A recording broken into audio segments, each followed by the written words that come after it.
Harka fuunee jaalatamtootaa fi kabajamtoota hordoftoota keenya jura jirtuu fayyaa keessanii isiniin jechaa egaa har'a akkuma beekamu waan xiqqoo tokko isinii dhufeen jira. Egaa abbichi wardaa hidhee yookaan qabameera jechuudha. Biiniin qabameera garuutii immoo wardaan bakki jirtu hin beekamne jechuudha. Iddoo sanii illee jijjiiraniiti jiru. Sababni isaan iddoo sanii jijjiiraniif maal akka ta'e illee nuuf galuullee baatu. Garuu wardaan bakka sanii jirtu maalii gara jabummaan hagana baay'atu kun jechuudha. Dhugaa maal akka ta'e hin beeku. Kuni garuu diraamallee ta'u baay'ee kan nama gaddisiisudha jechuudha. Wantoonni akkanaa kun hedduutu jira, namoonni hedduun wantoota akkanaa kana walirratti raawwatan jechuudha. Egaa haala kanaan jechuudha biyya keessattis ta'ee karuma kamiinuyyuu jechuudha namoonni wal miidhuudhaan baay'ee beekamanii jiru jechuudha. Obboleessa ofii miidhuudhaan obboleettii ishii miidhuudhaan guddina walii jibbuudhaan kan ka'e biyyattiin keenyas nutis akka sabaatti duubatti deebineetiin jirra jechuudha. Kana jechuudha kan biyya keenyallee duubatti hambise. Asirratti immoo jechuudha akkasumas namni tokko waanuma facaafate haammata isinii galee waanuma facaafanne kana haammanna jechuudha. Maaliif jennaan qulqulluu yoo facaafatan qulqulluma haammatu gaafa immoo osoo hin qulqulleessiif facaafatan waanuma ofiisaa keenya facaafanne akka hojii keenyatti arganna jechuudha. Addunyaa kanarratti hin turti malee jechuudha namni dafqa namaatiin jiraatu, namni waan namaatiin jiraatu, namni haqa namaa barbaadu eessumayyuu hin ga'u jechuudha.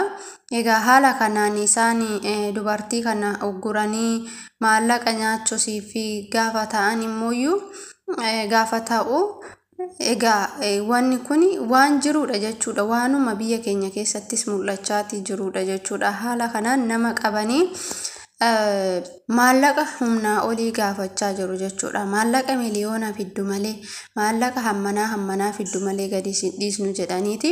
Biyya keenya keessatti wantoonni akkasii kunis deemaa jira jechuudha. Asittis akkasuma jechuudha kinoo akka arginutti egaa biiniin wardaa kanaafidha jechuudha. Amma mootu jechuudha waanuma harka isaa argatee egaa qabameen booda akkuma inni wardaa darare sanitti jechuudha. Inni immoo inni dubartii darare garuu inni dhiira akka isaatiin jechuudha kan qabame. Garuu immoo dubartii akkana godhuun baay'ee gaarii miti jechuudha. Aarii nama tokkorraas qaban ta'e yookaan immoo maallaqas yoo barbaadan ta'e dhiiruma waliin bareeda. Kanaafuu dhiiruma waliin bareeda. Osoo dhiira waliin wal lolanii baay'ee dhiirri yoo wal lolan walirraa bareedu. Dubartii kana immoo osoo ishiin harma daa'ima koona noonsisa osoo jettu ijoollee ishiitirraa hanga kana guutuyyuu goda dukkanaa kana keessa jechuudha. Goda dukkana keessa jechuudha. Mana fincaanii goda dukkanaa keessatti hidhanii kan teessisan gara jabummaan akkana hedduu baay'atee jira jechuudha. Isaan akka diraamatitti nuuf haa hojjetan, nuuf barumsa guddaa nuuf ta'a jira. Maaliif jenna? Waanuma jirudha jechuudha. Waanuma amma ija keenyaan argaa jirrudha ijoolleen kun kan hojjetanii. Egaa yoo dhugaas kan ta'u ta'e namni immoo waanuma facaafate akka haammatu jechuudha. Kana nan asirraa hubadhe waanuma harka keenya gad darbanne facaafanna. Egaa yeroo sana biiniin qabeetillee jechuudha wardaa qabee haala saniin dararaa shintibeetitti hidhee jechoota hin taane jechaani ture. Garuuti immoo innis immoo amma qabamee harka dhiiratiin qabamee ishee fiddu malee jedhanii jechuudha. Isallee tumaatii jiru jechuudha. Kun immoo maal argisiisa? Waanuma ofii lafa godhatasan, waanuma ofii qopheeffatasan deebisanii nyaachuu jechuudha. Sinii galee addunyaa kanarratti gaafa waan gaarii hojjenne, gaafa namaa waan gaarii yaanne namni saaluma saniin nu jaalata. Immootu haaluma sanii waan baay'ee arganna jechuudha. Jaalala arganna namarraayis rabbirraayis jechuudha. Garuu immoo gaafa waan hin taane namarratti yaadnu yeroodhaaf jennee maallaqa argachuuf jennee nama san miinee ofii keenya gammachuun jiraachuuf jennee wantoota garaagaraa gaafa raawwannu yeroodhaaf nu gammachiisuu danda'a. Garuu dhumni waasanii hin bareedu jechuudha. Egaa rabbiin dhuma keenya nuuf haa bareessu jechuudha. Waadhi dhuma keenya nuuf haa bareechu. Wardaan illee jechuudha akka baatee uummata isheetiif waan isheerra gahee nuuf ibsitu abdii guddaan qaba jechuudha asirratti. Dhugaa baay'ee nama gaddisiisa, baay'ee kan nama gaddisiisudha. Hin ulfaata maal jedhanii akka dubbatan baay'ee ulfaatadha. Egaa isheen immoo baatee nuuf immoo maaltu akka ishii mudate achi keessatti dararaa maaltu jira hamma kana hunda ijoollee ishiitirraa qabamtee taa'uun kunuyyuu hammam ulfaata kan jedhu baay'ee wanidha jechuudha. Nama dhiba jechuudha. Egaa hamma danda'ameen wantoonni akkanaa kuni osoo badanii osoo yookaan namni jaalalaan lafa tanarra jiraate namni hamma jiraatu yoo hin beeku hamma jiraannu hin beeknu jiraannaa keenya beekna malee amma jiraannu waan hin beekne otoo waanuma gaariidhaan yeroo keenya dabarsine otoo waanuma gaarii hojjenne baay'ee gaariidha jedheeti yaada jechuudha. Maaliif waan gaarii hojjechuun mataa ofiitiif nama gammachiisa. Kanaafuu mataa ofiitiif nageenya argachuuf tasgabbii argachuuf jecha waan gaarii yoo namni sun badaallee namaaf yaade nama saniif gaarii godhuudha malee badaa deebisuufiin baay'ee barbaachisaa akka hin taane jechuudha. Kan asirraa hubanne garuuti immoo dhugaa wanti baay'ee tokko na gaddisiise haga amma bakka ishee jijjiiranii kan jirani jechuudha. Hanga amma wardaan hin argamne ammas rabbi ishee argamsiisu isheen hin baate garuu immoo namni kanarratti raawwate dhugaa innis waanuma hojii isaa nyaachaa jira jechuudha. Waanuma hojii isaa waanuma harka isaatiin facaafate deebisee haammachaa jira jechuudha.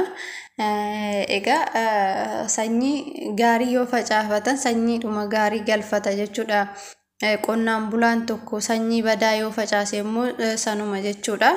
Waan gaarii haa facaafannu addunyaa kanarratti waan gaarii gaafa facaafanne waanuma gaarii nuqunnama jechuudha. Rabbis nutti gammada, namnis nutti gammada, laftis nutti gammada.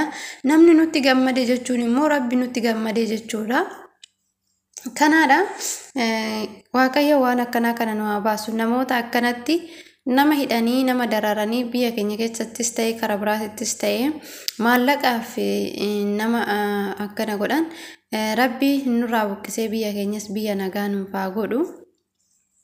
Dhugaa biyyi keenya kanaaf jechuudha warroota saamtu akkanaa kanaaf nagaa dhabde jechuudha.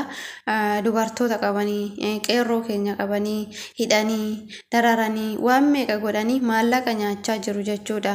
Maqaa yookaan maquma tokkoon jechuudha maqaa wayii moggaafatanii namumti aarii walirraa qabu tokko jechuudha walitti bahee jechuudha akkuma biinii kana jechuudha. Akkuma biinii kana haadha manaa gololchaa jechuudha qabeetoo hidhe haala kanaan jechuudha kan dararu tarii aarii isarraa qabaachuu danda'a jechuudha. Aariin sun immoo haala kanaan deebi'uu hin qabu jechuudha. Badaa gaariidhaan osoo deebisne biyyi keenyas nagaa argatti nus nagaa arganna nutuyyuu hin guddanna jechuudha bakka guddaa keenya. Rabbi ammallee namoota akkanaa kana jechuudha namoota maallaqa namaa nyaatan namoota nama saaman namoota dafqa namaatiin jiraatan kana rabbi nurraa yaa hidhu isaan nurraa yaa hidhu. Haaluma kanaan immoo itti yaa'iyyuu jechuudha kanoo haala kanaan qabameeyyuu salphachuunuyyuu waan tokko jechuudha kuni tasgabbii namaaf kenna. Maaliif yeroo inni akkasitti dubartii san irratti baacuu camallaqu baay'ee tokko jechuudha garaan kan na bade jechuudha garaan nama bada. Maaliif dubartii harma hoosistu takka daa'ima ishee daa'ima ji'a jahaatirraa kan fuudhe ganaa achitti ishii dararu jechuudha. Baay'ee ulfaate innuu gara jabummaan akkanaa maali kan jedhu ana gaafii natti ta'e jechuudha. Dhugaa namni hamma kana hunda garaa walitti jabaatee egaa eessa wal'annaa kan jedhu jechuudha. Kan gaafii natti ta'e jechuudha baay'ee kan na dhukkubseessa san jechuudha. Dhugaa waan fedhellee osoo ta'e garaa na nyaatu jechuudha. Biiniin maaliif yeroo sanii harma ishee kana elmiitoo shinti beetitti naqi jechi jedheen suni jechoota baay'ee jedheen garuu jechi suni baay'ee garaa na nyaatte jechuudha. Akkasuma harma daa'iman hoosifadha maaloo harmi na qabe jechuun baay'ee ulfaata jechuudha. Dubartiin takka haala sanii nama kadhachuu jechuuni. Egaa hundumaafuu kan murteessu nuyi osoo hin taane kan nama uume hundumaa hin beeka waan ta'eef kan uume isaan itti murteessu. Dhugaa waa baay'ee nama gaddisiisudha. Akkasii sinin jedha du'aayii godhaayii wardaan akka baatu sinin jenna hordoftoota keenya nagaan nu turaayii galatooma.